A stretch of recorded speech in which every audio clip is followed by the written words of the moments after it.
Welcome to Savings Made Simple. On today's episode, we will discuss the basics of how the U.S. taxes capital gains to include long-term capital gains, short-term capital gains, and qualified dividends.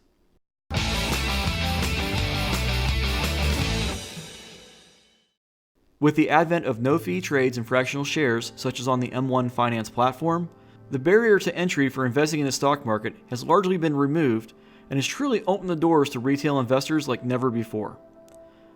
Unfortunately, this means a lot of new investors may not be aware of the different tax treatments securities are subject to and what those qualifications are to get the best possible tax treatment. For example, to qualify for the preferential tax treatment that long-term capital gains receive, you must hold a security for longer than a year. If you do, then any gains you receive from selling the security down the road are taxed as shown here based on your income and filing status.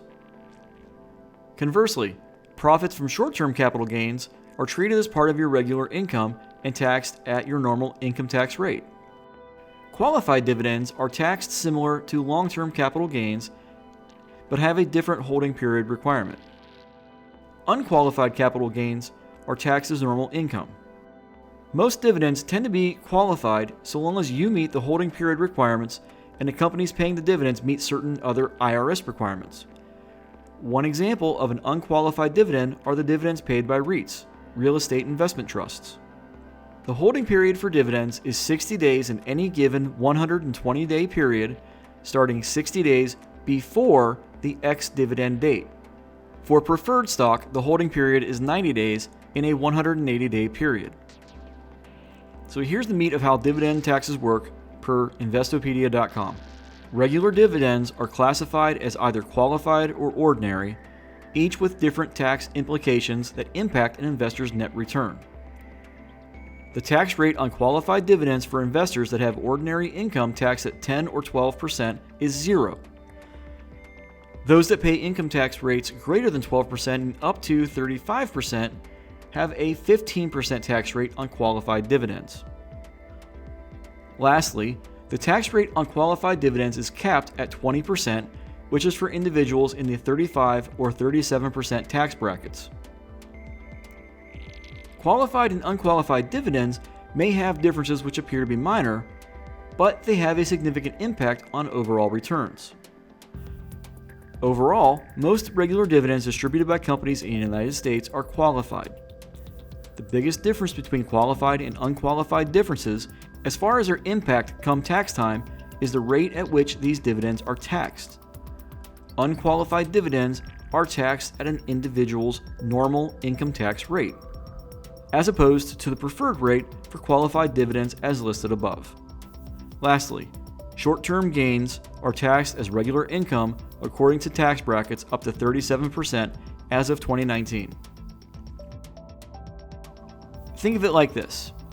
Let's say you're in college and you're making $16,000 a year working at McDonald's part-time. You take $6,000 of your $16,000 income and invest it into the stock market. Let's say that $6,000 investment grows 20% to $7,200. Then you sell everything before holding it for 1 year. You will be subject to the short-term capital gains tax. What this means is, as far as Uncle Sam is concerned, that year you made $17,200 rather than the $16,000 you actually earned from McDonald's, because that $1,200 in growth is taxed as regular income. $1,200 in growth plus your base $16,000 earned from your job equals $17,200. That's the amount you'll be paying taxes on for the year. On the other hand, let's say you held on to those stocks for 1 year and a day so they meet the long-term capital gains requirement. In this case, you would only owe taxes on the $16,000 from your day job, and the long-term capital gains tax rate for your income level would be 0% for the chart above if filing single. This demonstrates why holding long-term is so important in order to gain that preferential tax treatment. While it's true in this example, the taxes on that $1,200 in profit isn't going to be much with such a low overall income, it does become meaningful later on as you level up your income.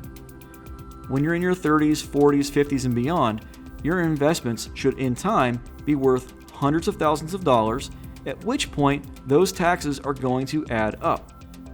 So as you can see, it's very important to learn how these tax treatments differ and how you can benefit by meeting their requirements to get the preferential treatment. If you found this video useful, please click the like button as it helps out with the YouTube algorithm, and if I've earned your interest, please subscribe. And lastly, if you have any questions or concerns or feedback, please comment down below. Thank you and good night.